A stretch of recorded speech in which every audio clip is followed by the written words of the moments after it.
मेरे पापा मेरी मम्मी को बड़े प्यार से अपने कमरे में ले जाते, लेकिन मेरी मम्मी जब भी पापा के कमरे से निकलती तो उनके आंखों में आंसू होते थे। ये सिलसिला बहुत दिनों से मैं देख रही थी। मैं सोच सोच कर परेशान हो चुकी थी कि आखिर पापा मम्मी के साथ ऐसा क्या करते हैं जिसके कारण मम्मी रोते हुए पापा के कमरे से बाहर निकलती है। इस सच्चाई को जानने के लिए मैं एक दिन मम्मी सोई हुई थी, तभी मैं मम्मी की चादर उड़कर पापा के कमरे में सो गई। फिर जो पापा ने मम्मी समझकर मेरे साथ किया वह सुनकर तो आपके होश उड़ जाएंगे। मेरी आंख खुली तो मैंने मम्मी को सिसकते हुए देखा। वह मेरे बिस्तर के पास बैठी बुरी तरह रो रही थी। अपनी माँ को ऐसे देखकर हमेशा मेरा दिल तड़प जाया करता था, लेकिन मैं चाहकर भी कभी उनसे कुछ नहीं पूछ सकती थी। अक्सर ही सुबह सुबह मम्मी का हाल ऐसा ही होता था। कुछ समय पहले मैंने एक बार माँ से पूछा था कि आखिर वह पापा के कमरे से सुबह सुबह बाहर आकर इतनी रोती क्यों हैं, तो मम्मी ने कोई जवाब नहीं दिया और मुझे डांट कर चुप करा दिया। मम्मी जब भी उनके कमरे से निकलती, मम्मी का हुलिया बहुत ही अजीब सा हुआ रहता था। उनके बिखरे हुए बाल और पुराने कपड़े एक अजीब सी मजबूरी सुना रहे होते। यह सिलसिला कुछ साल पहले से ही शुरू हुआ था। जैसे जैसे मैं बड़ी हो रही थी वैसे वैसे मेरा मन अचंभित होता जा रहा था। मेरे अंदर एक अजीब सी घबराहट पैदा हो रही थी कि मेरा बाप आखिर मेरी माँ के साथ रात भर क्या करता है। इस सवाल ने मुझे बेचैन कर दिया था। मैं 15 साल की हो चुकी थी और अब बहुत सी बातें अच्छी तरह समझने लगी थी। मम्मी का रोता हुआ चेहरा देखकर मुझे किसी मजबूरी की चेतावनी लगती थी, लेकिन हैरत की बात यह थी कि जब मम्मी कमरे से निकलती तो वह रो रही होती और जब पापा कमरे से निकलते तो उनके चेहरे पर एक दिलकश मुस्कुराहट होती थी। उन्हें देखकर ऐसा लगता था जैसे वह बिल्कुल जवान हो और कुछ न कुछ गुनगुनाते रहते, जैसे बहुत खुश हो। और मम्मी का हाल ऐसा होता था कि मम्मी पापा के कमरे से निकलने के बाद दोबारा उनके सामने जाने से भी डरती थी। उनका नाश्ता भी मेरे हाथों उनके कमरे में भिजवा देती, खुद सारा वक्त किचन में खड़ी रहती और आंसू बहाते रहती या बाथरूम में बंद हो जाती। मम्मी की हालत देखकर मुझे बहुत तरस आ रहा था। मैं 10 क्लास में पढ़ती थी और नाश्ता देने के बाद मैं अपने स्कूल के लिए घर से निकल जाया करती थी, लेकिन सारा वक्त मेरे दिमाग में मम्मी का ख्याल घूमता रहता था। मैंने कभी किसी सुबह पापा को परेशान या बेचैन नहीं देखा था। वह हमेशा ही बहुत खुशी से नाश्ता करने बैठते और उनका चेहरा बहुत खिला खिला सा रहता, जबकि मम्मी को देखकर ऐसा लगता कि किसी भी पल मम्मी को कुछ भी हो जाएगा। अक्सर मैं नाश्ता बनाते हुए मम्मी के शरीर को कपकपाते हुए देखी थी। मेरा दिल चाहता था कि मैं मम्मी से पूछूं कि पापा रात को उनके साथ ऐसा क्या करते हैं जो उनका इतना बुरा हाल हो जाता है, मगर पापा के नाम पर मम्मी के चेहरे पर कभी कभार हल्की मुस्कुराहट आ जाती थी। मम्मी हर रात पापा के कमरे में सोने के लिए नहीं जाती थी, बल्कि वह मेरे साथ ही सोती थी और ध्यान दे आ रही थी। मेरा मन ना ही पढ़ाई में लगता था और ना ही घर में। मेरा दिल चाहता था कि मैं किसी भी तरह अपनी माँ को पापा के कमरे में न जाने दूं, लेकिन मैं किसी तरह पापा को मना नहीं कर सकती थी। पापा तो मेरे सामने मम्मी के साथ बहुत ही मोहब्बत से पेश आते थे। घर के माहौल ने मुझे इस कदर परेशान किया था कि मैं प्री बोर्ड इम्तिहान में बुरी तरह फेल हो गई। मैंने मम्मी पापा को रिजल्ट नहीं बताया, लेकिन मेरे दोस्त हैरान थे क्योंकि मैं पढ़ाई में बहुत अच्छी थी।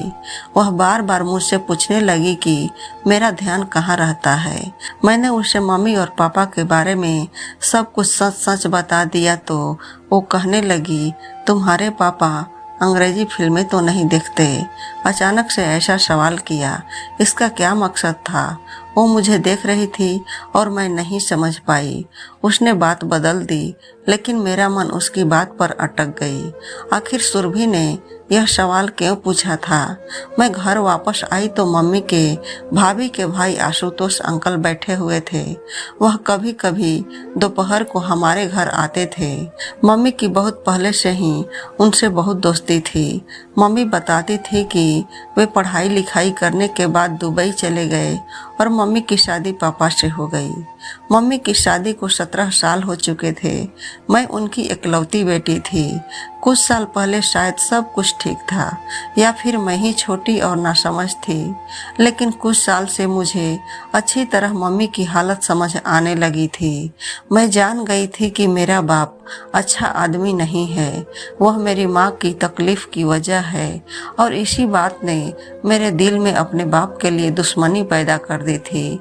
आशुतोष अंकल से हमारी मम्मी की बहुत अच्छी दोस्ती थी।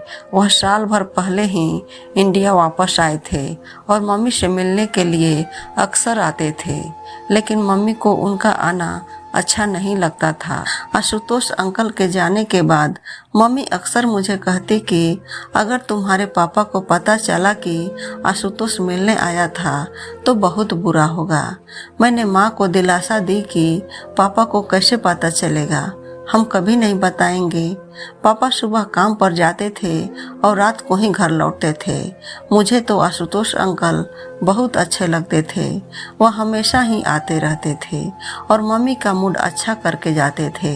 मेरे लिए भी बहुत से सामान लेकर आते थे।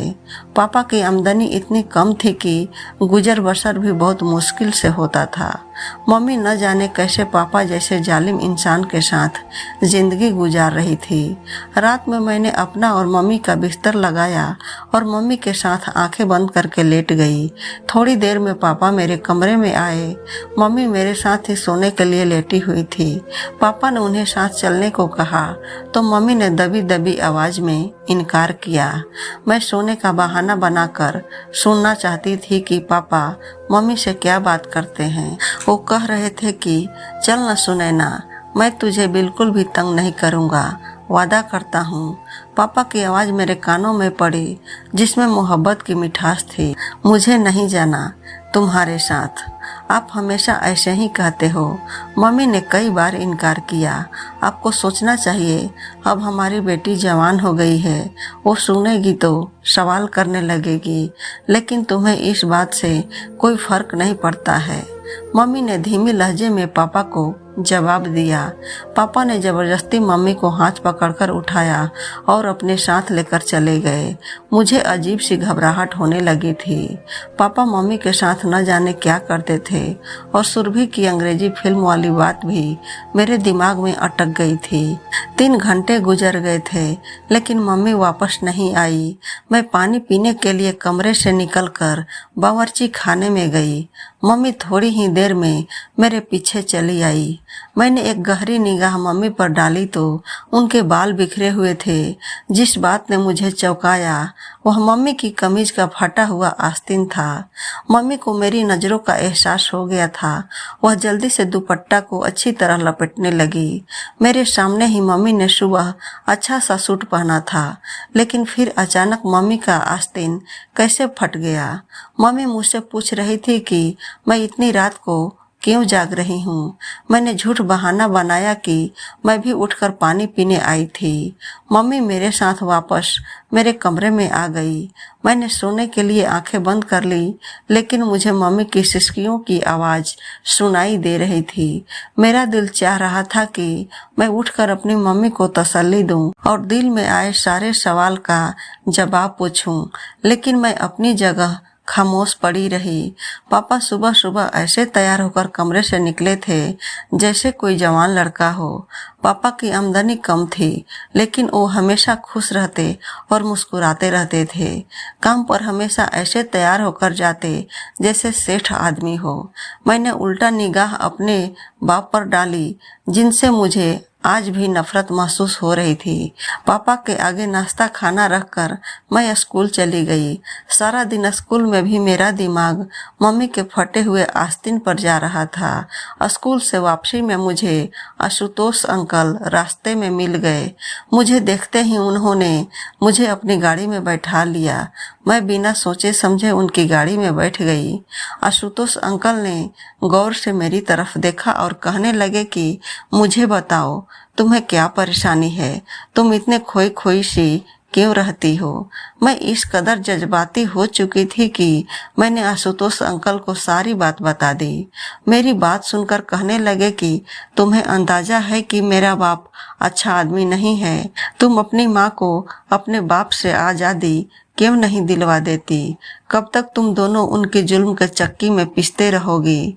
आशुतोष अंकल ने बहुत ही फिक्रमंदी से मुझे एडवाइस दे रहे थे, जिसे सुनकर मेरे होश उड़ गए। मैं पापा को छोड़ने के बारे में सोच भी नहीं सकती थी। पापा ने मेरे साथ कभी ऊंची आवाज में बात तक नहीं की थी। मैं ये बात सोच भी नहीं सकती थी। फिर मैं पापा को जालिम कैसे कहती? मैं तो यह भी नहीं जानती थी कि दरवाजे के पीछे मम्मी और पापा के दरमियान क्या होता है। आशुतोष अंकल की बात सुनकर मैं सोच के समंदर में डूब गई। बहुत सोचने के बावजूद भी मुझे पापा की कोई ऐसी बात याद नहीं आई थी जिसे मैं उन्हें जालिम कह देती। लेकिन मम्मी की तड़प और आंसू पापा को जालिम साबित कर रहे थे। आशुतोष अंकल मुझे स्कूल से लेकर घर चले आए और खुद भी अंदर आ गए। मम्मी हम दोनों को देखकर खुश हो गई थी और हमारे लिए गर्म खाना लगाने लगी। जल्दी से हमने खाना खाया और अपने कमरे में सोने चली गई। आशुतोष अंकल मम्मी के पास बैठे रहे। मुझे नींद नहीं लग रही थी। मैं सारा वक्त आशुतोष अंकल की बात को लेकर सोचती रही। मम्मी को पापा के कमरे में गए 3 दिन हो चुके थे और पिछले 3 दिन से मम्मी मेरे साथ मेरे कमरे में ही सो रही थी। मम्मी जब मेरे पास रहती थी बिल्कुल अच्छी और बेफिक्र रहती थी। पापा का रवैया तो हमेशा एक जैसा ही रहता था। जिस दिन वो मम्मी को अपने कमरे में ले जाते उस दिन और रोजाना से ज़्यादा खुश होते थे।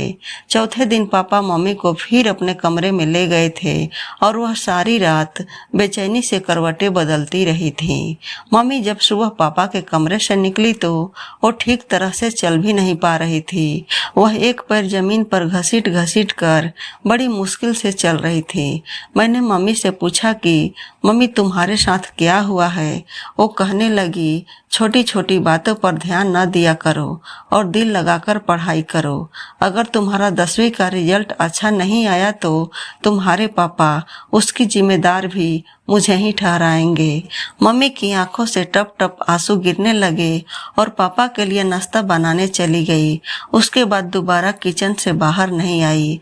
मैं पापा को नाश्ता देने गई तो पापा मुझसे मेरी पढ़ाई के बारे में पूछने लगे। मैंने पापा से कहा कि मुझे मम्मी के बगैर नींद नहीं आती और मम्मी को रात को अपने कमरे में न बुलाया करें। मेरी बात सुनकर पापा मुस्कुराने लगे और कहने लगे, मैं तो कभी कभी तुम्हारी माँ को अपने पास बुलाता हूँ। मेरा भी तुम्हारी माँ पर हक है और मैं उससे बहुत मोहब्बत करता हूँ।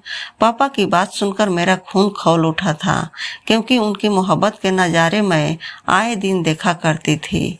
लेकिन पापा से कुछ बोलने के बारे में मैं सोच भी नहीं सकती थी, इसलिए खामोशी से स्कूल के लिए तैयार होने चली गई। स्कूल में टीचर पढ़ाते हुए हमें समझा रहे थे कि कभी भी पूरा सच जाने बगैर कोई फैसला नहीं करना चाहिए। आधा सच हमेशा बहुत खतरनाक होता है, जो इंसान को बर्बाद करके रख देता है। टीचर की बात ने मेरे दिमाग की एक और खिड़की खोल दी थी। मैंने सोच लिया था कि पापा का पूरा सच जान कर ही रहूंगी और फिर अपनी माँ को पापा से आज़ादी दिलवा दूंगी। आशुतोष अंकल ने मुझसे वादा किया था कि वो हर वक्त मेरी मदद करने को तैयार रहेंगे। मेरी माँ बिल्कुल मेरे जैसी थी। मैं उम्र में 15 साल की थी, लेकिन नाक नक्श से मैं बिल्कुल अपनी माँ की तरह दिख रही थी। अगली रात मैंने खुद ही अपनी माँ को नींद की दवा देकर सुला दिया और खुद अपनी माँ की चादर ओढ़कर पापा के कमरे में सो गई। पापा के कमरे में एक छोटा सा बल्ब जल रहा था। पापा अंधेरे की वजह से मुझे मम्मी समझ बैठे थे। मेरी खुशनसीबी है कि सुनैना आज खुद चलकर मेरे कमरे में आई हो।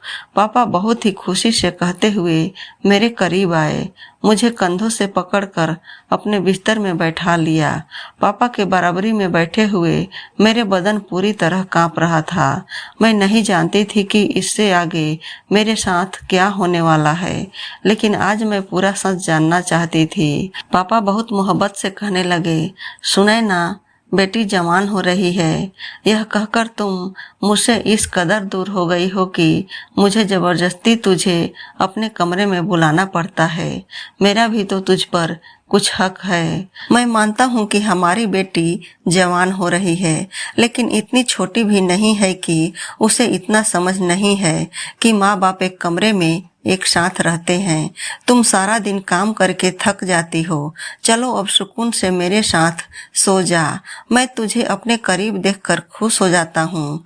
पापा को अंधेरे की वजह से मेरा चेहरा नजर नहीं आ रहा था और पापा ने खुद ही मुझे अपने तकिए पर लेटा दिया और वह फिर बहुत आहिस्ता आहिस्ता मेरे कान के करीब आकर कुछ बातें करने लगे। वह कह रहे थे कि अपने आमदनी का कुछ हिस्सा उन्होंने जमा कर लिया है, जिससे वह मेरी शादी करेंगे। उसके बाद जो कुछ पापा ने कहा वह सुनकर मेरे होश उड़ गए। वह कह रहे थे कि मैं जानता हूँ कि आशुतोष ने एक बार फिर तुम्हारे घर का रास्ता देख लिया है, लेकिन सुने ना, मैं तुझे बता दूं कि वो इंसान ठीक नहीं है और ना ही उसकी नीयत अच्छी है। पहले भी एक बार तुझे बर्बाद करने की कोशिश कर चुका है और अब तो हमारे घर एक जवान बेटी भी है, इसलिए तुम इतिहास का दामन थाम कर रखना। पापा को अभी तक मालूम नहीं था कि मैं मम्मी नहीं बल्कि उनकी बेटी हूँ। पापा बहुत आहिस्ता से मेरे बालों में हाथ फेर रहे थे और कुछ ही देर बाद पापा को नींद लग गई। काफी कुछ देर तक मैं दम साधे पापा के पास लेटी रही, लेकिन पापा तो बहुत गहरी नींद में सो चुके थे। मैं खामोशी से उठकर कमरे से बाहर निकल गई। पापा ने कुछ भी ऐसा नहीं किया था जिससे मुझे कुछ भी समझ आता, इसलिए आशुतोष अंकल और मम्मी को लेकर मेरे दिल में बहुत सवाल पैदा हो चुके थे। अगली सुबह पापा रोजाना की तरह थे और उनका चेहरा ऐसे था जैसे मम्मी के साथ रात गुजारने के बाद हुआ करता था। मैं खामोशी से पापा का जायजा ले रही थी, लेकिन मुझे पापा के रवैये में कोई बदलाव नजर नहीं आ रहा था। स्कूल से वापस लौटी तो घर के बाहर ही आशुतोष अंकल की गाड़ी खड़ी थी। मैं हमेशा दूर से नमस्ते करके घर में आती थी, लेकिन आज मैं चोरों की तरह दबे पांव घर में घुस गई। आशुतोष अंकल और मेरी मम्मी मेरे कमरे में एक साथ बैठे बातें कर रहे थे। उन्हें मेरी मौजूदगी का एहसास नहीं था। जो कुछ मैंने अपने कानों से सुना और सुनकर मेरे होश उड़ गए। मैं सोच भी नहीं सकती थी कि जिस सच्चाई को जानने के लिए मैं बेताब थी वह इस कदर भयानक है। मम्मी आशुतोष अंकल से हंसकर कह रही थी कि मैंने अपनी गुड़िया के दिल में उसके बाप के खिलाफ पूरी तरह नफरत का बीज बो दिया है और अब वह दिन दूर नहीं जब मेरी बेटी अपने बाप के खिलाफ खड़ी हो जाएगी। वह बुढ़ा जबरदस्ती मुझे अपने साथ इस रिश्ते में बांध कर रखा हुआ है, लेकिन अब मैं आजाद होना चाहती हूँ। वह मुझे कमरे में लेकर जाता है और मुझसे बात करते करते ही सो जाता है, लेकिन जैसे ही मैं बाहर निकलती हूँ तो अपना हुलिया खुद ही खराब कर लेती हूँ। मैंने गुड़िया के दिल में यह बात अच्छी तरह बैठा दिया है कि उसका बाप मुझ पर जुल्म करता है। एक दिन तो मैंने खुद ही अपनी कमीज का आस्तीन फाड़ डाला। मैं चाहती हूँ कि जब मैं उस बुढ़े से छुटकारा की बात करूँ तो मेरी बेटी मेरी ढाल बन जाए और मुझे अपनी गुड़िया को छोड़कर उसके घर से न निकलना पड़े। गुड़िया तो दुनिया को मेरी बेगुनाही और अपने बाप के जुल्म की दास्तां सुना देगी और मैं गुड़िया को लेकर तुम्हारी जिंदगी में शामिल हो जाऊंगी। आशुतोष अंकल हंसते हुए कहने लगे कि हाँ, मैंने गुड़िया से यह भी कह दिया है कि उसे जब भी मेरी मदद की जरूरत होगी मैं चला आऊंगा। मम्मी आशुतोष अंकल से कहने लगी कि पहले की तरह तुम मेरे साथ बेवफाई मत करना। एक बार पहले भी तुम मुझे बीच रास्ते में छोड़कर चले गए थे। उस वक्त मेरे पति ने मुझे माफ करके अपनाया था। आशुतोष अंकल मेरी माँ के हाथ पकड़कर कहने लगे कि मैंने बहुत मजबूरी में तुम्हारा हाथ छोड़ा था, क्योंकि मेरे घर वाले इस बात के बिल्कुल खिलाफ थे कि मैं एक शादीशुदा औरत से रिश्ता बनाऊं। लेकिन अब मुझे रोकने वाला कोई नहीं है। मैं पूरे दिल से तुम्हें और तुम्हारी बेटी को अपना लूंगा। बस गुड़िया को किसी भी तरह यह सच पता न चले कि उसका बाप जालिम नहीं, बल्कि हम उसे जालिम साबित करने पर पड़े हुए हैं। गुड़िया ही है जो हम दोनों को एक करवा सकती है। मम्मी ने आशुतोष अंकल को यकीन दिला दिया कि सब कुछ वैसा ही होगा जैसे उन दोनों ने सोच रखा है। वे दोनों हंसते हंसते थक चुके थे और मेरे कदमों तले जमीन निकल गई थी। मेरी माँ सिर्फ मुझे ही नहीं बल्कि मेरे बाप को भी पूरी तरह धोखा दे रही थी और वह मेरे बाप के घर में बैठकर एक दूसरे आदमी का साथ दे रही थी और नए रिश्ते की बातें कर रही थी। मुझे पापा की बात याद आ गई कि आशुतोष अंकल ने पहले भी हमारा घर उजाड़ने की कोशिश की थी। वह बहुत कुछ जान चुकी थी, इसलिए कमरे के अंदर दाखिल हो गई। मुझे देखकर मम्मी और आशुतोष अंकल चौंक उठे, लेकिन थोड़ी देर में उन्होंने अपने आप पर काबू पा लिया। आशुतोष अंकल ने मेरी तरफ चॉकलेट बढ़ाई। मैंने चॉकलेट पकड़ने के बजाय मम्मी की शक्ल देखी और सख्त लहजे में मम्मी से पूछा कि आपको मुझे बताना पड़ेगा कि आखिर आपको पापा से क्या मसला है। मम्मी जान चुकी थी कि उनके प्लान का पोल खुल चुका है, इसलिए बिना झिझके मम्मी ने मुझे सारा सच बता दिया। मम्मी शादी से पहले अंकल से मोहब्बत करती थी, लेकिन आशुतोष अंकल ने उनसे शादी करने के बजाय दुबई जाकर नौकरी करने लगे और मम्मी की मोहब्बत को छोड़कर अपना करियर चुन लिया। मम्मी के घर वालों ने मम्मी के लिए पापा को पसंद कर लिया। मम्मी जवान और खूबसूरत थी, जबकि पापा उम्र में 10 साल बड़े थे। पापा सांवले शक्ल सूरत के मालिक थे, जबकि आशुतोष अंकल हैंडसम थे। मम्मी के लिए पापा का रिश्ता घर वालों की मर्जी से थी और मम्मी ने अपने घर वालों की जबरदस्ती पर पापा से शादी तो कर ली, लेकिन वह कभी पापा को दिल से अपना न पाई थी। जबरदस्ती का यह रिश्ता मम्मी के लिए किसी बोझ की तरह था, लेकिन मम्मी इस रिश्ते को लेकर अच्छी तरह चल रही थी कि तभी शादी के 1 साल के बाद ही मैं माँ की गोद में आ गई थी। मम्मी की शादी के 8 साल बाद आशुतोष अंकल दुबई से कुछ दिन के लिए वापस आए तो उनके दिल में मम्मी को देखकर एक बार फिर से जज्बात जाग उठी। मम्मी भी बचपन के दोस्त और अपने जज्बात के हाथों मजबूर होकर आशुतोष अंकल से चुपके चुपके मुलाकात करने लगी।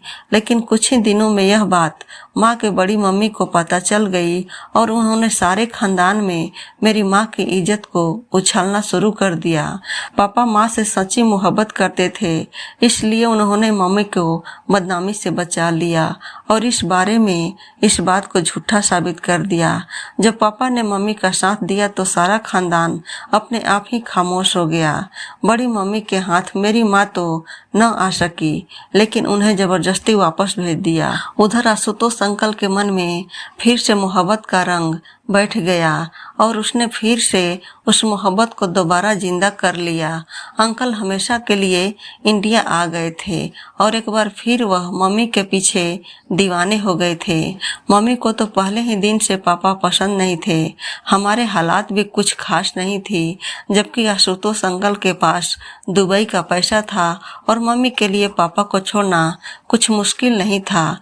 लेकिन दिक्कत यह थी कि पापा मुझसे भी बहुत मोहब्बत करते थे और मम्मी भी मेरे बगैर नहीं रह सकती थी।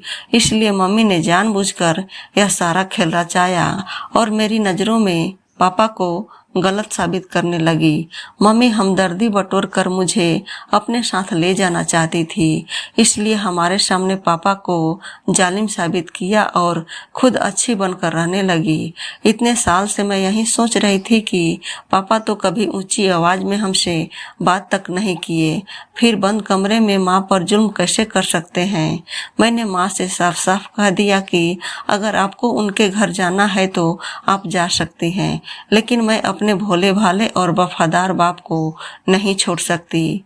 आशुतोष अंकल पहले भी मम्मी को 2 बार छोड़ चुके थे। मम्मी उनसे न जाने कैसे तीसरी बार उम्मीद लगाकर बैठी थी। मुझे आशुतोष अंकल की आंखों में आज पहली बार अपने लिए सिर्फ और सिर्फ ख्वाहिश दिखाई दी थी और मैं जान गई थी कि उस ख्वाहिश को पूरी करने के बाद मम्मी उनके किसी काम की नहीं रहेगी। मम्मी ने मुझे आगे के सुहाने सपने दिखाकर इस बात के लिए मजबूर किया कि मैं उनके साथ चल पड़ूं और पापा को छोड़ दूं, लेकिन मेरे लिए पापा को छोड़ना इतना आसान नहीं था और मेरे लिए पापा ही सब कुछ थे। अगर मेरे सामने सारा सच न आता तो शायद मैं कुछ गलत फैसला कर बैठती, लेकिन भगवान का शुक्र है कि मैंने अपनी आंखों से सब कुछ देख लिया था और कानों से सुन लिया था।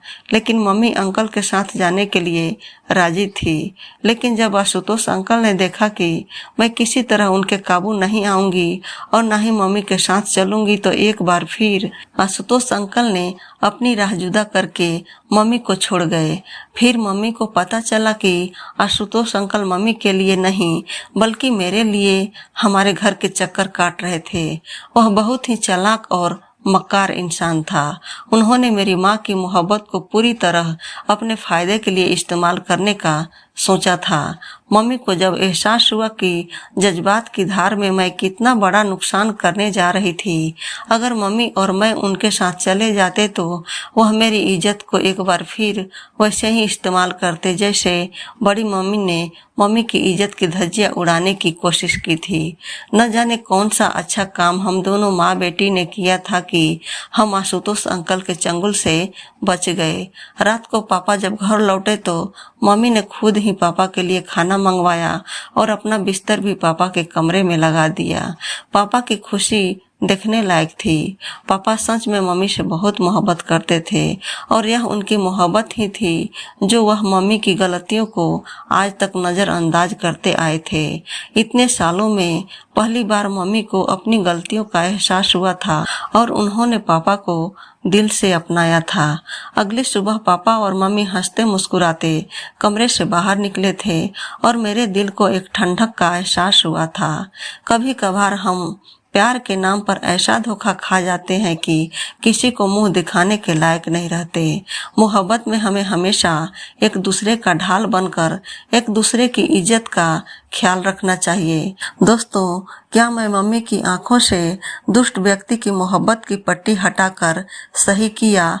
और ऐसी ही कहानी सुनने के लिए हमारे चैनल को सब्सक्राइब करें और इस वीडियो को लाइक और ज़्यादा से ज़्यादा शेयर जरूर करें। धन्यवाद।